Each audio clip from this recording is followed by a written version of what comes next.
ആറന്മുളയിൽ വീണ്ടും വീടുകളിൽ വെള്ളം കയറുകയാണ്. ആളുകളെ പ്രദേശത്ത് നിന്ന് മാറ്റിക്കൊണ്ടിരിക്കുന്നു. മാർട്ടിൻ ജോസഫ് ചേരുന്നു. മാർട്ടിൻ, എന്താണ് അവിടെ നടക്കുന്നത്?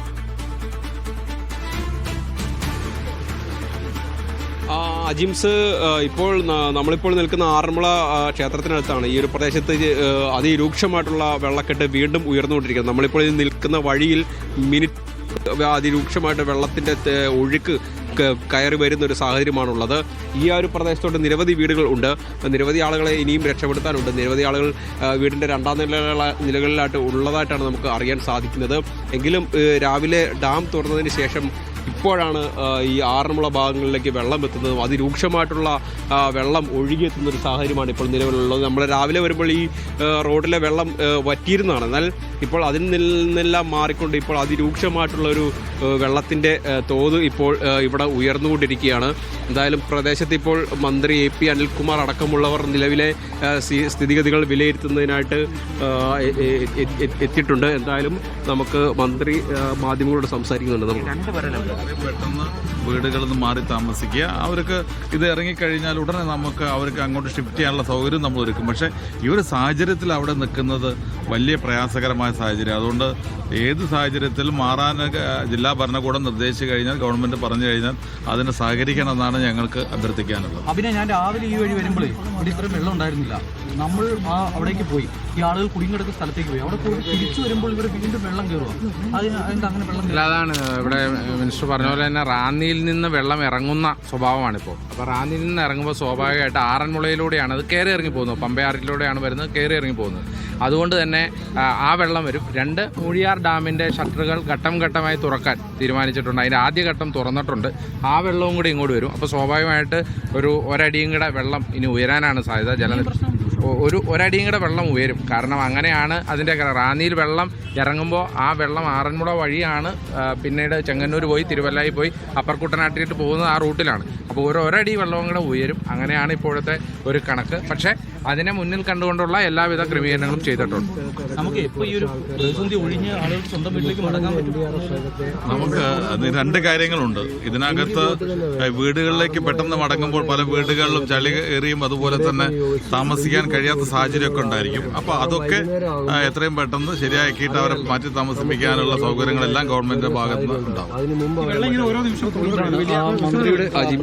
ഇപ്പോൾ മന്ത്രി പറഞ്ഞതുപോലെ തന്നെ അബിൻ വർക്കി MLA ഉൾപ്പെടെ പറഞ്ഞതുപോലെ തന്നെ ഇനിയും ഒരടിയോളം വെള്ളം ഇവിടെ ഉയരാനുള്ള സാധ്യതയെക്കുറിച്ചാണ് അബിൻ വർക്കിയും പറയുന്നത്. അത് ഏതാണ്ട് ശരിയാണ് എന്നുള്ള രീതിയിലാണ് ഇപ്പോൾ ഇവിടെ ഈ വെള്ളത്തിൻ്റെ ഒഴുക്കുള്ളത്. ഇപ്പോൾ നമ്മളിപ്പോൾ ദൃശ്യങ്ങളിൽ കാണുന്ന റോട്ടിൽ രാവിലെ പൂർണ്ണമായും വെള്ളം വറ്റിയിരുന്നൊരു സാഹചര്യമാണ് ഉണ്ടായിരുന്നത്. എന്നാൽ അതിൽ നിന്ന് വിഭിന്നമായി ഏതാനും മിനിറ്റുകൾക്ക് മുമ്പാണ് ഇത്തരത്തിലുള്ളൊരു അതിരൂക്ഷമായിട്ടുള്ളൊരു ഒഴുക്ക് ഈ ഒരു പ്രദേശത്ത് തുടങ്ങുന്നത്. ഇതിൻ്റെ തൊട്ടപ്പുറത്ത് പമ്പയാറാണുള്ളത്. ആ ആറ്റിൽ നിന്നുള്ള വെള്ളമാണ് ഇങ്ങോട്ട് തള്ളുന്നത്. എന്നാൽ ഇപ്പോൾ ഈ പ്രദേശത്ത് നിലവിൽ മഴ ഒഴിഞ്ഞു നിൽക്കുന്നൊരു സാഹചര്യമാണ്. എങ്കിലും രാവിലെ പെയ്ത മഴയും ഡാം തുറന്നത് അടക്കമുള്ള പ്രതിഭാസങ്ങൾ അല്ലെങ്കിൽ അതിൻ്റെ പ്രതിഫലനം ഇപ്പോൾ ആറന്മുളയിലും കണ്ടു തുടങ്ങിയിരിക്കുന്നു എന്നാണ് നമുക്ക് ഇതിൽ നിന്ന് മനസ്സിലാക്കേണ്ടത്. കഴിഞ്ഞ ദിവസങ്ങളിലെല്ലാം തന്നെ ഇതിൻ്റെ അപ്പുറത്തുള്ള ഭാഗങ്ങളിലുള്ള നിരവധി വീടുകൾ വെള്ളത്തിനുള്ളിൽ മുങ്ങി നിൽക്കുന്ന ഒരു സാഹചര്യം കൂടി ഉണ്ടായിരുന്നു. അങ്ങനെയുള്ളൊരു സാഹചര്യത്തിലാണ് ഇപ്പോൾ വീണ്ടും വെള്ളം ഉയരുന്നൊരു സാഹചര്യമുള്ളത്. അതായത് ഇനിയും രൂക്ഷമായിട്ടുള്ളൊരു വെള്ളക്കെട്ട് തന്നെ ഈ ആറന്മുളയിൽ ഉണ്ടാകും എന്ന് തന്നെയാണ് നമുക്ക് പ്രതീക്ഷിക്കേണ്ടത്. ഇപ്പോൾ അങ്ങോട്ടൊന്നും പോകാൻ കഴിയാത്ത വിധത്തിലുള്ള വെള്ളം ഉയർന്നു കഴിഞ്ഞു. ഏതാണ്ട് ആളുകളുടെ കഴുത്തോളം വെള്ളത്തിൽ മുങ്ങുന്നൊരു സ്ഥിതി ഉണ്ടായിട്ടുണ്ട്. ഇപ്പോൾ ഈ ഒരു ഭാഗത്തേക്ക് കായംകുളത്ത് നിന്ന് വന്ന മത്സ്യബന്ധന ബോട്ടുകൾ ഈ ഒരു ഭാഗത്തേക്ക് രക്ഷാപ്രവർത്തനത്തിനായിട്ട് പോയിട്ടുണ്ട്. അതിൽ നിന്ന് നിരവധി ആളുകളെ കരയിലേക്ക് എത്തിക്കുന്നൊരു സാഹചര്യം കൂടിയുണ്ട്. ഇപ്പോൾ മന്ത്രി അടക്കമുള്ളവർ ഇപ്പോൾ രക്ഷാപ്രവർത്തനവുമായിട്ട് ബന്ധപ്പെട്ടുള്ള ഏകോപനവുമായിട്ട് ബന്ധപ്പെട്ടിട്ട് ഇവിടെ എത്തിയിട്ടുണ്ട്. അവർ മാധ്യമങ്ങളോട് സംസാരിക്കുന്നുണ്ട്. നമ്മൾ മന്ത്രിയുമായിട്ട് കുറച്ച് മുമ്പ് സംസാരിച്ചിരുന്നു. ഈ ഒരു ഭാഗത്താണ് ഏറ്റവും കൂടുതൽ രൂക്ഷമായിട്ടുള്ള സാഹചര്യമുള്ളത്. നമ്മൾ നിൽക്കുന്ന ഈ ഒരു പ്രദേശത്തു നിന്നും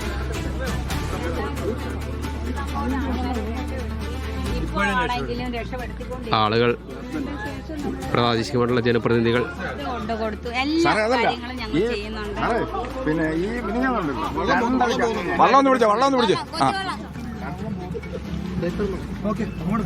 രണ്ടരയ്ക്ക്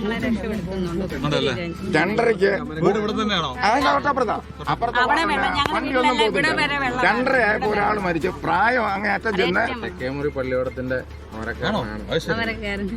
ഒരുപാട് അവാർഡ് കിട്ടിയിട്ടുള്ള ആളാണ്. പമ്പയാറ്റിൽ നിന്ന് വള്ളങ്ങൾ കളിക്ക് അപകടത്തിൽപ്പെട്ടവരെ ധാരാളം രക്ഷിച്ച് 19 പേര് 2000 അപ്പോൾ മന്ത്രി ഇവിടുത്തെ ആളുകളുമായിട്ട് സംസാരിച്ചുകൊണ്ടിരിക്കുകയാണ്.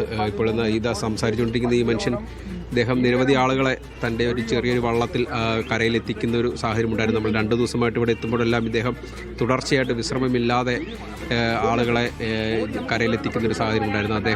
അദ്ദേഹത്തോട് മന്ത്രി സംസാരിക്കുകയാണ്. അദ്ദേഹം തൻ്റെ കാര്യങ്ങൾ പറയുകയാണ്.